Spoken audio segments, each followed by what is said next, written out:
Welcome to the Wickedly Smart Women podcast, featuring stellar conversations with emerging and established wickedly smart women.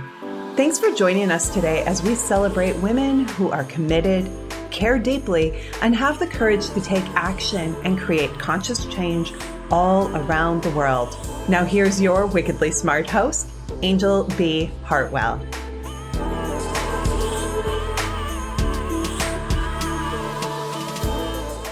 Welcome to another episode of the Wickedly Smart Women podcast, where we celebrate wickedly smart women and provide our listeners with a wealth of wisdom along with immediately actionable steps to be smarter, spunkier, and more successful in their impact and their leadership.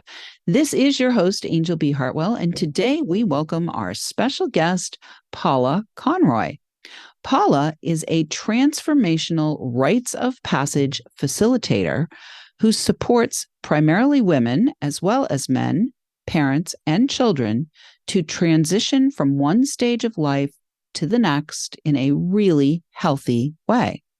She uses the ancient wisdom inherent in traditional rites of passage processes to bring awareness to the elements that are required to ensure that these inevitable transitions in life are done well. Paula's focus is to support these groups to become aware of their fragmented parts, recognize how to self-source to heal these aspects of self, and bring them into wholeness, therefore discovering the possibility of moving powerfully into their next stage of maturity and into their full potency of their adolescence or adulthood. Paula spent 15 years in senior leadership positions within global banking, managing large, complex, multi-jurisdictional teams. She recognizes the criticality of conscious leadership of self as an essential capacity to cultivate, prior to taking on the responsibility to lead others. Feminine leadership capacities have been buried under the current culture and ways of training, and Paula is stewarding people through transformational journeys to discover this for themselves. I am very excited to have you with us today. Welcome to the show, Paula. Good morning, or should I say good afternoon to you, Angel. It's wonderful to be here with you. Well, maybe we'll say good day because you're in Australia, right? So good day. And our listeners are listening at all times of day and night, I am sure. So I'm excited that you're here, Paula. I would love to have you speak a little bit about the whole idea of rites of passage. Exactly, specifically, and precisely, what do you mean by that? Well, rites of passage is a term that was coined by a Belgian anthropologist called Arnold van Gennep back in 1908. So Arnold van Gennep explored multiple different indigenous cultures from around the world. And he distilled down a framework within which he recognized across these cultures that was synonymous or unanimous. That at a certain point in time, especially when the youth were needing to transition through a portal into their adulthood or into their young adulthood, that all of these indigenous cultures utilize some kind of ritual and some kind of ceremony to support that child to transition into young adulthood in a really profound and healthy way. The three main components he identified were that in order for this transition to happen well, they needed to first be separated from their community or their normal environment. The second part was that they needed to go through some kind of transition or transformation, and that varied depending on the culture that was being explored. And then the third component of that was the integration back into the community as a newly formed young adult. Yeah, this was unanimous around the world, and he explored those in great detail. The gentleman I work with here in Australia, Dr. Arne Rubinstein, went on to explore this further. He's been working in the space of rites of passage for 30 years. He was an emergency medicine doctor here in the Byron Bay area of Australia.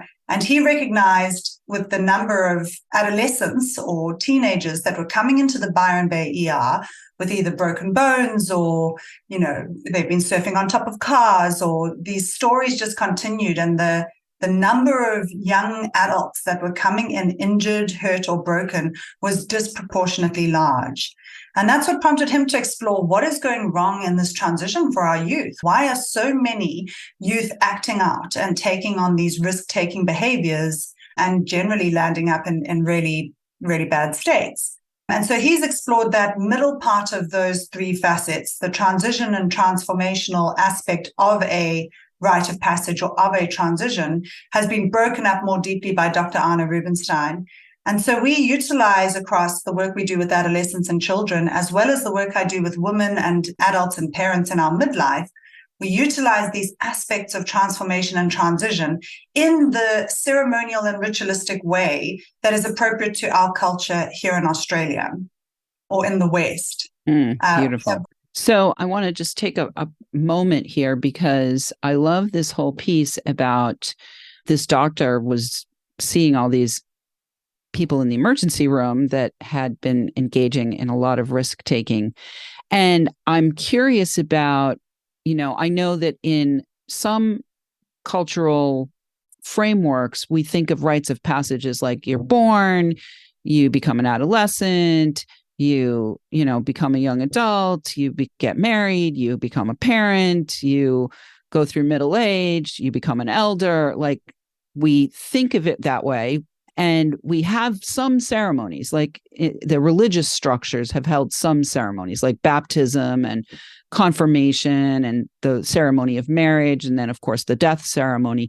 But what I'm hearing here, Paula, is that those ceremonies are not full, and they are not covering all of the times where a rite of passage might be of value. Am I hearing that correctly? Yeah, absolutely. And this is the beauty of this work, is that we are marking certain transitionary moments with ceremony and ritual, and that's fantastic. What we're missing are some key elements or key ingredients that just need to be added to that cake in order for that cake to be fully baked. And those key elements are focused on how these Indigenous cultures used to work and the value of how the community recognized that an individual's transformational transition or rite of passage is for them, but it also has the opportunity to benefit the whole community when it's done well and it's done right. Most of us can look around today and recognize that we have had quite a significant breakdown of community. We have intergenerational separation. Generally speaking, we have put our elders into old age homes and we visit them once a month if they're lucky.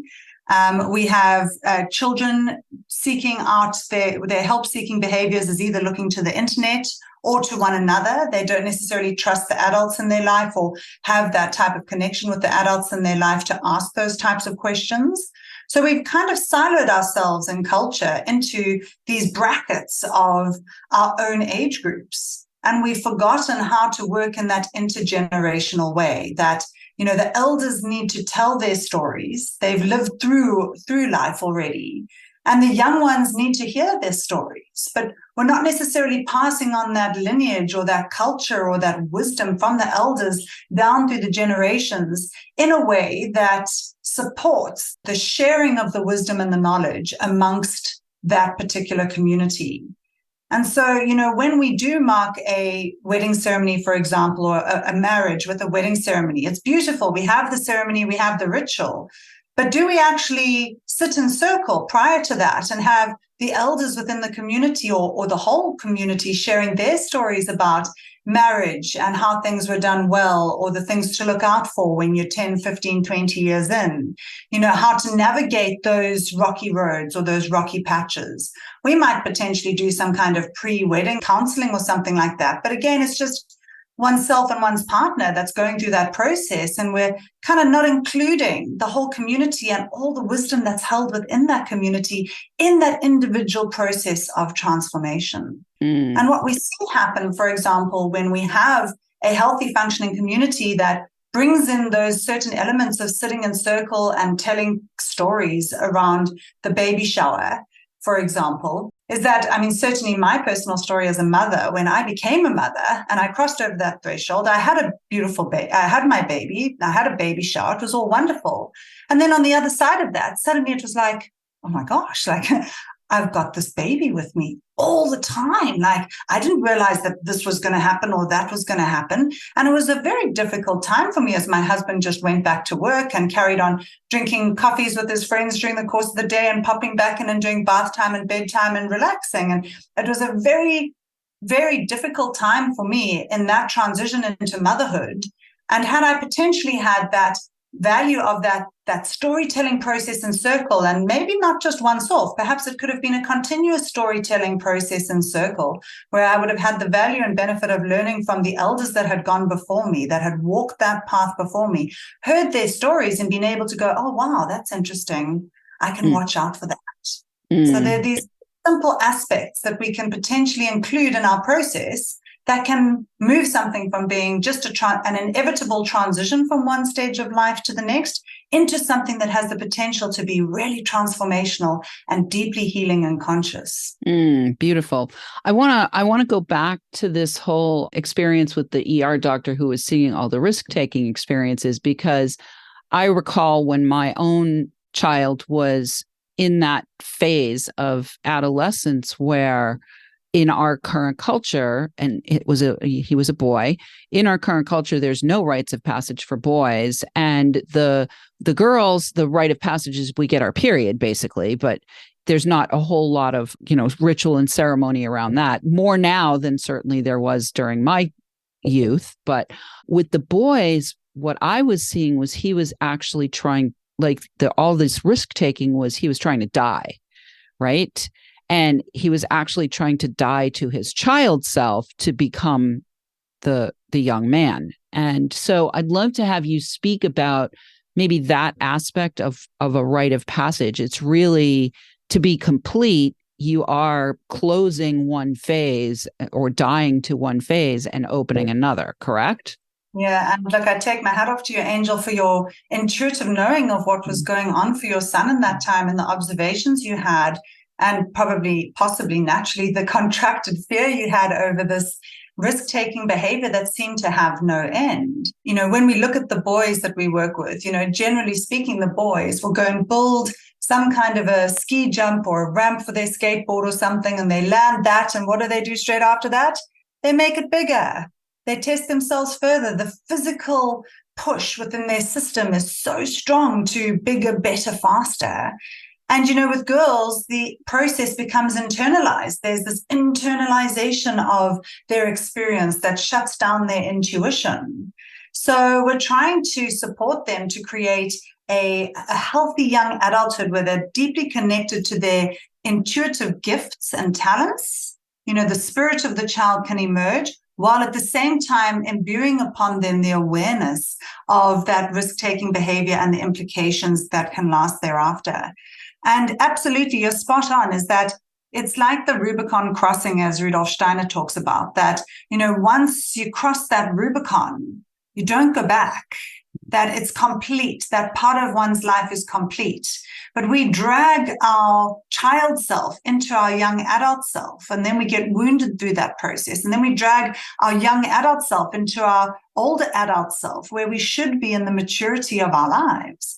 And, the work I do with women, which is all around this midlife transition, this transition from the wounded younger version of ourselves that's still carrying what we call the wounded maiden traits, that archetypical stage of life, that the sort of teenage adolescence up until our mid-30s, where we're still in that maiden phase of our lives, seeking up and out and wanting to try on different things in that journey of self-discovery. We then get to 35 or closer to 40, and we're going, wow, I'm insecure, I'm full of self-doubt, I don't know who I am yet. All these wounds from our youth are still showing up, and we're not yet able to transition into the potency of what should be the summertime of our lives, this mature feminine womanhood that's available to us in those years doesn't get experienced by so many women because we're carrying this old version of ourselves with us. And that's really, the camps that we run for the adolescents and the trainings that I do with the women and the men, as well as the online processes I do with the women, is that we do a death process to the prior version of ourselves. It's a necessary completion of that version of ourselves where we can let what needs to die, and at the same time take forward the gifts and the elixir or the gold that we've accumulated during that phase of our lives into this new era of our existence, and have an understanding and an embodiment on how to give ourselves in service to a world that's desperately in need, no longer ruled by this wounded younger version of ourselves that's incomplete. Beautiful. All right. We're going to take a quick break. When we come back, we're going to let you know where you can find out more about Paula's work. But right now, Wickedly Smart Women, we could use your help. If you're enjoying this show, please consider joining our community, making a donation at wickedlysmartwomen.com, and sharing with your lovely lady friends that might benefit from our content. Help a gal out and let your sisters, mothers, daughters, friends, and colleagues know about the show so that we can serve them too. I want to say a big thank you to all of our listeners who are downloading, rating, and reviewing. We're celebrating that we have just won our 12th award. Very exciting about that. And we are also now up to 116 countries.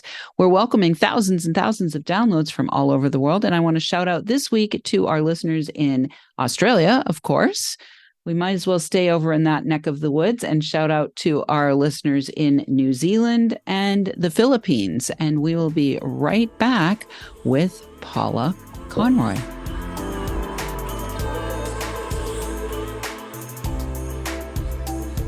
The Wickedly Smart Women podcast is brought to you by the Wealthy Life Mentor. Women, are you on the edge knowing that life is calling you to make a change? Are you ready to be part of the evolution of what it means to be a wickedly smart woman, creating your wealthy life by design? A life that is an extraordinary work of art. Angel B. Hartwell, the Wealthy Life Mentor, is hired by women in transition. Women just like you who want to break through to their brilliance, become clear on the value of their wisdom, and embody a beauty-filled, balanced life of shameless self-expression. Discover your wealthy life readiness by taking the quiz at quiz.wealthylifementor.com.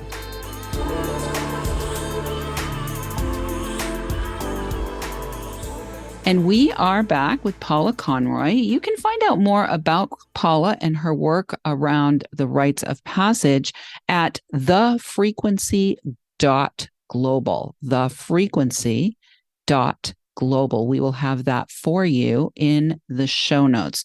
So before we went to the break, Paula, we were talking about the uninitiated. I actually had a man I met several years ago, and he said, the uninitiated boy will burn the world down. And so can we speak a little bit? I don't know if this is part of your work or not, but I'd love to have you speak a little bit about, like, one of the things that I knew about my son was that he was trying to die to his child self. I knew that, but I also knew that he didn't have a role model who had actually gone through a rite of passage. And so his masculine role models that were around him were all boys that were uninitiated men. They weren't really men yet. They were in men bodies. So I'd love to have you speak a little bit about what happens, like what's the fallout when a man or a woman, somebody who's in a man or woman body, but they haven't really made that rite of passage. What is the collective fallout of that? Yeah, look, Angel, this is something that we consider and contemplate all the time, because we just look at the world around us as it's moving at the moment.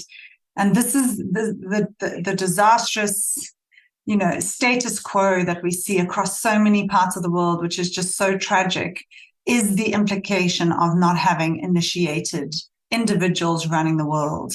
And certainly for me as a mother, I look at what's happening in Gaza. And politics aside, there are children dying there.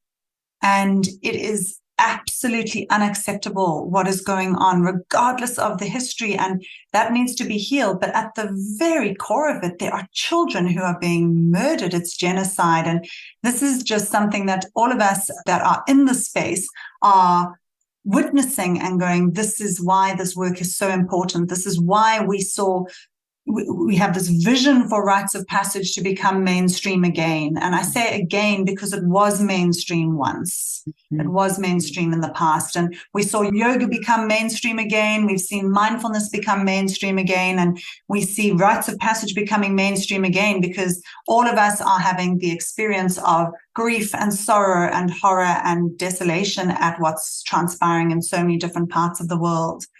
And, the work I do with women is very much around, the necessity for this rebalance of women coming into their authenticity and coming into their remembrance of their power and their beauty and their magnificence. the woman being able to steward in this nurturing, loving mother way. If we had mothers running Israel and Palestine, we would not be seeing what would be happening there. Mothers know the mother heart, that mother archetype, and it doesn't necessarily mean one needs to be a biological mother, but somebody who's deeply rooted in the mother archetype. And that can be a man as well, and anybody in between. It's an archetype that all of us can put that hat on. But there is this nurturance that Mother Earth gives us. She shows us through her abundance and through her cycles and her seasons just how we need to flow as a part of nature. And yet we've forgotten that. We've all forgotten our connection, or many of us have forgotten our connection to that cycle and that spirit. So, from the point of view of the implications of the uninitiated individuals, we are living through the horror of what that is. And to your point around the role models, it's so unbelievably important, like our community that we've got here, as well as all the Rites of Passage communities that have been seeded through the Rites of Passage Institute around the world. We're in 25 different countries, brings in the whole ladder of succession. So from elders down through healthy adults into young adults, all the way down into those youth transitioning, that we are experientially demonstrating the benefits of what it means to be living within a community that has brought back healthy rites of passage and healthy initiation rites into the fold, and how that doesn't just help the individual. There's the mothers around the programs that watch father and son, or male and mentor, go off on their 5-day rite of passage immersion. And the mothers around that program, and the sisters and the aunties and the siblings, all come to that return ceremony and bask in the experience of the energetic feeling of the young man returning from that rite of passage. And the father now having gone through his own journey, or the mentor going through his own journey in the holding of the space for that child. The father's getting initiated into his next layer of what is required from him as a parent, as a role model, how to relate to his son as a young man and not as a boy and not as a child anymore. So we need to work on all these stages of the ladder of the community in order for the child to integrate back into the community as a young adult, be respected in that way, rise up and meet the challenge of responsibility, recognize their part within the whole, and for the whole to receive them back into a fertile ground so that their initiation doesn't land on concrete. And they don't go through this big transformational process and land up back in a home where the father or the mother are still treating the boy like a child. Right. So I would love to, we only have a few minutes left. I'd love to talk about the elder end of the spectrum as well. I feel like it's important to have that conversation too, because as you mentioned before the break, we have sequestered the elders into, maybe you visit them once a month, elderly homes, and we've sequestered the smaller children into daycares, and the middle kids are going off to camps or sports things, but nobody's intersecting. Nobody is the society, the fabric of society has been rent. And so I would love to have you speak a little bit about how you see maybe a rite of passage for somebody who's still a boy at 60. Do they get the rite of passage into young adulthood and then into manhood and then into elderhood? Like, how does, from a kind of more practical zone, how do you navigate somebody who's 60 or 70 or even 80 who's still not been initiated, and then weave that back into the community piece as well? Yeah, absolutely. I mean, there will definitely be a moving through those stages for the individual that's approaching their elderhood. The way in which one would do it is not necessarily going through a rite of passage that is designed for a 14 or 15-year-old boy. And this is the beauty of the framework that we work with, is that the framework is very simplistic in its nature, yet when facilitated well, has a deeply transformational capacity. So, Anna is always saying, he's like, I'm a simple guy. I like to keep things as simple as possible because then we have the best chance of success. The framework itself is simple, and it can literally be lifted and shifted into a predominantly white Western culture. It can be lifted and shifted into an Aboriginal Indigenous mob or into a, Apache tribe down in Mexico or anywhere, because the framework that we work with is so simple. And what I'd suggest for somebody who's approaching that elderhood stage or recognizes themselves as an elder because their age is saying that they are, and yet don't necessarily feel aligned with that as an experience. There's this misalignment between how they're feeling and who they think they should be. And that's generally all of us can recognize when we're not living in alignment with who we are, is because how we're feeling every day and what we think we should be doing or what our age should be dictating is not feeling like it's clicked in within ourselves. And to begin that process in a very simple way, we always make these rites of passage culturally appropriate. And we open source a lot of our training to be able to get it out there so that individuals from all different backgrounds, cultures, racial groups, etc., can come and learn the framework and then make it appropriate for the culture and community within which they live. Mm-hmm. And so for the elders, and we've just actually completed this last weekend, a leadership training level 2, which is all around the mastery of the facilitation of these processes. How do we really facilitate these processes really well? And we had 30 amazing participants join us, from elders all the way down to the youngest was 22 and our oldest was 60. And we had 6 Indigenous Aboriginal people on the training as well, learning how to bring back healthy rites of passage into their community. So it was just extraordinary. And this one particular elder was just saying, it's so important for me amongst my community, and I'm going to start with my girlfriends. And all I'm going to do is create a safe space and set up the circle and storytelling process in a way that's inviting them to enter into the state of reflection of their lives and become aware of those little corners that are still stuck or holding some kind of contraction, holding some kind of energy drain, and literally to just voice that story in the community of a circle where they're getting respected. They know that it's confidential in nature. They know they're not going to be interrupted. They know that nobody's going to try and solve their problems or fix them or save them or rescue them or make it go away. It's this bringing this challenging corner of their experience, be it from when they were a child, an adolescent, an adult, a young adult, etc., into the light for them to be able to voice it and for that to be listened intentionally by the community within which they're sitting. And within that, the power of the transformation that's possible when we are intentionally and consciously listened to, telling our story, that is the medicine. And it's so simple. All we need to do is remember how to hold that space with love and integrity and ensure that those agreements that we make when we're setting up the circle are adhered to by everywhere. And then in my experience in this work, something magical happens. Something comes to that space and transforms the experience. And other people are able to witness themselves and our stories, and we're able to, on a vibrational and resonance level, witness ourselves and others. And it's like, bam. Yeah, magic. All right, beautiful. Well, thank you so much, Paula, for saying that and for coming on the show today. Listeners, we do love feedback, and hopefully you are listening to this episode intentionally. And if you feel like you might have checked out on it, you want to go back and listen intentionally again, because this is something that I agree with you, Paula, needs to be reinstituted across all cultures all over the world if we have any hope of creating as Charles Eisenstein calls it, the more beautiful world our hearts know is possible. So listeners, thank you so much for tuning in. We do love feedback. Please let us know what you thought of today's episode. Go right now to wickedlysmartwomen.com to join our community, share your takeaways, ask questions, or submit guest suggestions. Thanks so much for tuning in. Keep your ears open, and remember, you are a wonderful woman.